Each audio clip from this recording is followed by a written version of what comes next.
tabletop nuclear fusion, or desktop fusion, is the idea of achieving thermonuclear fusion reactions using small laboratory-scale devices rather than the massive tokamaks or stellarator machines that dominate big science projects. Fusion itself is the process that powers the sun. Light atomic nuclei, like isotopes of hydrogen, collide and merge to form heavier nuclei, releasing huge amounts of energy. The catch is that nuclei repel each other due to their positive charges, so you need extreme temperatures and pressures, like those in the sun's core, to make them fuse. That's why industrial fusion research requires facilities the size of buildings and budgets in the billions. So, how could anyone do this on a table? The dream of tabletop fusion became famous in 1989 when Martin Fleischmann and Stanley Pons announced cold fusion, a claim that nuclear fusion could occur at or near room temperature in a simple electrochemical cell. The news sparked huge excitement, but most attempts to replicate the results failed. And the scientific consensus is that the original claims were flawed or misinterpreted. Still, the allure of small-scale fusion didn't vanish. Researchers have continued to explore inertial electrostatic confinement devices, like the Farnsworth Hirsch fusor, which use electric fields to accelerate ions toward each other. These devices can, in fact, produce real fusion reactions and detectable neutrons, but they consume far more energy than they produce, so they're mainly used for education or neutron generation, not power. Are there other approaches? Some groups investigate laser-induced fusion on microscopic fuel pellets, known as inertial confinement, on a miniature scale. Others study phenomena like bubble fusion, sonofusion, where powerful sound waves in a liquid create collapsing bubbles that momentarily reach extremely high temperatures and pressures. These approaches can produce signals suggestive of fusion, but the data is often debated, and no tabletop setup has yet demonstrated sustained, net positive energy output.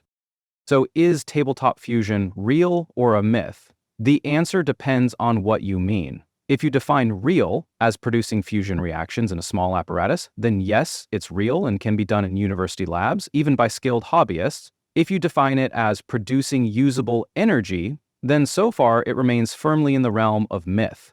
The physics of confinement, heating, and fuel density make it extraordinarily difficult to achieve net energy gain without large-scale infrastructure. Still, the topic keeps drawing attention because it challenges the assumption that only giant machines can host nuclear fusion. Even if desktop power plants are far away or impossible, small-scale fusion experiments can still be valuable for science education, neutron research, and pushing the limits of plasma physics. And who knows? A future breakthrough in materials, confinement techniques, or quantum control might someday make the phrase fusion on a table more than just an intriguing headline. Nuclear fusion is the process where two light atomic nuclei combine to form a heavier nucleus, releasing enormous amounts of energy. This is the reaction that powers the sun and other stars, where extreme pressures and temperatures overcome the electrostatic repulsion between positively charged nuclei. On Earth, fusion typically requires temperatures of millions of degrees to achieve such conditions, and the energy output per reaction is far greater than chemical processes like combustion. Because of these requirements, fusion is usually thought of as a large-scale, high-energy process. The sun fuses hydrogen into helium in its core, producing sunlight, and fusion is like trying to make two strong magnets stick together by pushing through their mutual repulsion with extreme force. The term tabletop fusion refers to claims or research suggesting that nuclear fusion can be achieved using relatively small laboratory-scale devices, avoiding the massive infrastructure of tokamaks or laser facilities. In principle, such setups could use alternative methods such as inertial confinement, sonoluminescence, or electrical discharges, with proponents arguing that clever engineering might allow fusion under less extreme conditions. However, mainstream physics considers sustained net energy positive fusion on a tabletop extremely challenging. Devices like Farnsworth Hirsch fusors can produce fusion reactions in a small chamber, and tabletop fusion is like trying to recreate a volcano in a teacup. It can produce similar reactions, but not the same scale of power. The Farnsworth Hirsch fusor uses an electric field to accelerate ions toward a central point, where some collide and fuse, and it can be built small enough to fit on a table for educational demonstrations. While fusors produce real fusion reactions, they consume far more energy than they generate, making them valuable for research and training, not for power production. They demonstrate the principles without achieving practical energy gain. Amateur scientists have built fusors in home labs to detect fusion neutrons, and a fusor is like a campfire that takes more matches to light than the heat it produces. In 1989, Martin Fleischmann and Stanley Pons claimed to have achieved cold fusion at room temperature using electrolysis of heavy water with palladium electrodes. This announcement generated global excitement, but was met with skepticism after most labs failed to replicate the results. The controversy highlighted the need for rigorous peer review and reproducibility in extraordinary claims. And while some researchers still explore low-energy nuclear reactions, LENE, the mainstream scientific community remains unconvinced. Cold fusion is now largely a cautionary tale in scientific methodology. Replication attempts at national labs failed to detect the expected fusion products, and cold fusion claims were like announcing a perpetual motion machine, captivating but likely impossible under known physics. Sonofusion, or bubble fusion, involves collapsing microscopic bubbles in a liquid using intense sound waves to create extreme conditions. Some experiments reported fusion byproducts like neutrons, but these results have been disputed and difficult to reproduce. The rapid collapse of bubbles can generate very high local temperatures, but whether they are sufficient for fusion remains uncertain, keeping the field on the fringe of mainstream nuclear research. Telyarkin's 2002 bubble fusion experiments sparked controversy over data interpretation. And sonofusion is like trying to light a firecracker by clapping your hands. It might cause a spark, but most of the time it doesn't. Dense plasma focus, DPF, devices compress plasma to high temperatures and densities using pulsed electrical currents, and they can be built relatively small, making them attractive for research.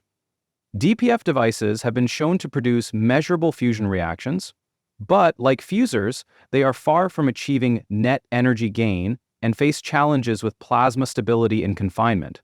Still, they serve as compact platforms for plasma physics studies. Small DPF machines are used in universities for neutron generation experiments, and a DPF is like a pressure cooker that briefly reaches extreme heat but loses most of the steam through leaks. The main obstacle for tabletop fusion is achieving more energy output than input. Fusion requires high temperature, sufficient confinement time, and particle density, a combination known as the Lawson criterion. Small devices lose heat and particles too quickly, making them useful for producing neutrons in pulses but not for continuous energy production. Without breakthroughs in confinement or reaction enhancement, net positive tabletop fusion remains out of reach. Tokamaks like ITER aim to achieve net energy gain with massive magnetic confinement systems, and tabletop fusion is like filling a bathtub with the drain wide open. You can pour water in, but it drains faster than you can fill it. Like DDT, even without net energy production, tabletop fusion devices have important uses. They provide hands-on training for nuclear engineers and physicists, and serve as compact neutron sources for materials testing, imaging, and medical isotope production.